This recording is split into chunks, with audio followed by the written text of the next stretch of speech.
Garbamon calls up the team after the supposed defeat of millenniummon. Guys, I'm not buying it. They want to trick us into believing that he is dead, but he is the strongest evil Digimon to ever exist. I am sure he's still alive. He managed to come back once already, so I'm sure he'll come back again. But the team are going to the place where Garbamon is, and on that massive tree that they were going to, we saw the TV boxes. Are these the same ones from Digimon Adventure 02? Because back in 02, they used the TVs to go back and forth from the digital world to the real world, and even communicate from the digital world to the real world. So these TVs are quite useful if utilized properly, but you have to find them in the area first, which can be an issue. But in 02, they always managed to find the box, so it should be alright really. Maybe this time they can use the TV boxes to also go into the network world, in case if another Algomon appears. We didn't have Gennai appear in this series, but for me, Garbamon is being the Gennai for this season. He's contacting Izzy through the laptop, just like Gennai. He's telling them to meet in all these weird but cool looking places, just like Gennai. He's getting them to meet other knowledgeable Digimon, just like Gennai. Even when you first meet Gabumon,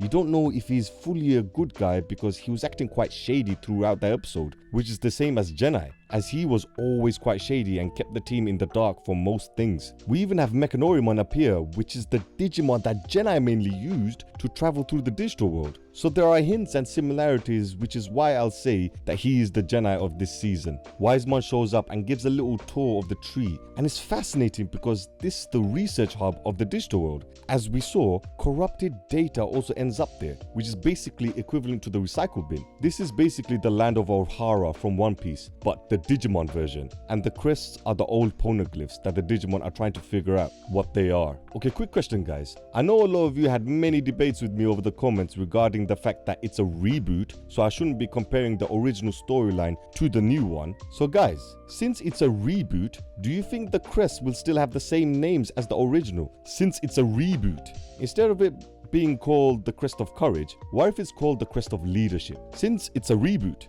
just a curious question. Although the Crest of Leadership would be more suited to Tai rather than Courage, because let's face it, all the kids in the team have courage. Remember back when Kari went inside Dark Knightmon to save Gatomon? That was very brave and she showed courage there. Or even TK going off on his own to try and find Angemon.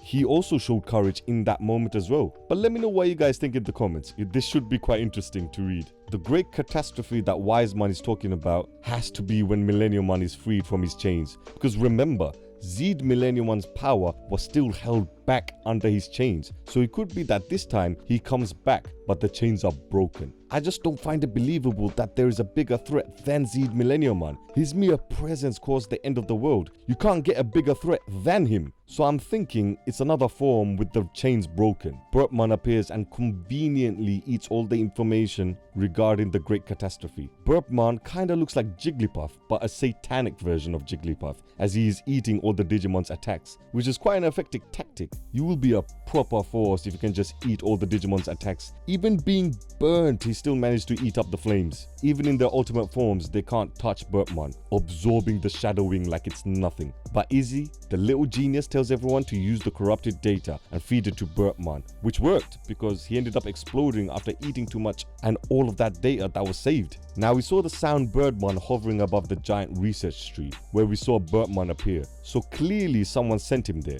But why didn't such an important place be attacked before? Why didn't Devimon attack this place when he was still alive? Maybe because no one knew about this place. You know how I mentioned about the TV boxes? Maybe this new villain or an alternate version of millenniummon has access to the TV boxes of their own, and they were able to see through the boxes that were in the tree that the digidestined are there and are discovering new information, which is why immediately they sent Burpmon specifically to eat up all the data. Because why not destroy this place before? This research hub has all the information of the digital world and the crests, so if anything, the evil Digimon should be attacking this place first, because this could hold the secrets into defeating the forces of darkness. Millenniummon was vanished in another dimension and was mainly focusing on coming back to life. So I don't think he was too fussed about this place at all. But a tactician like Digimon would have definitely destroyed this place if he knew about it. So I think whoever sent Burpmon must have connected to the TVs and saw that the team is there. We saw back in 02 so many times that you can see what's happening in the area of the digital world when there is a TV. It's basically a CCTV camera, or VAR for football fans out there, but much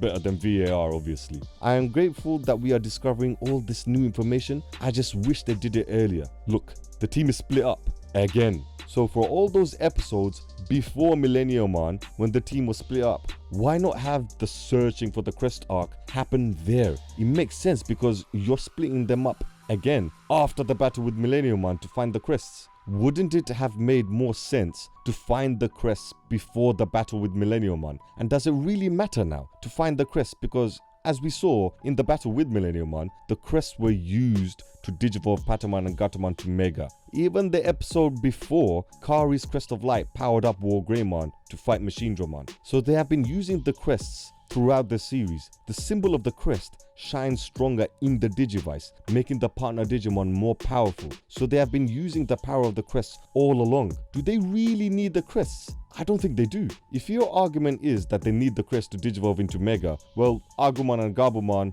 Patamon and Gatomon did it without the crests. Agumon even digivolved to an alternate Mega. Hell, I'll go even further. Gabumon and Agumon DNA digivolved into Omnimon without any crests. So what's the point of them? Even Patamon Armor digivolved to Pegasusmon without the crests and the Digimentals, or Armor Digi-Eggs. So I personally don't see the point now getting the crests, in my opinion. They should have gotten the crests before fighting millenniummon, as they were all already split up back then. It was the perfect time to do it. But of course, we all know what happened then. Anyway, let me know your thoughts in the comments down below, and as always, care for nothing.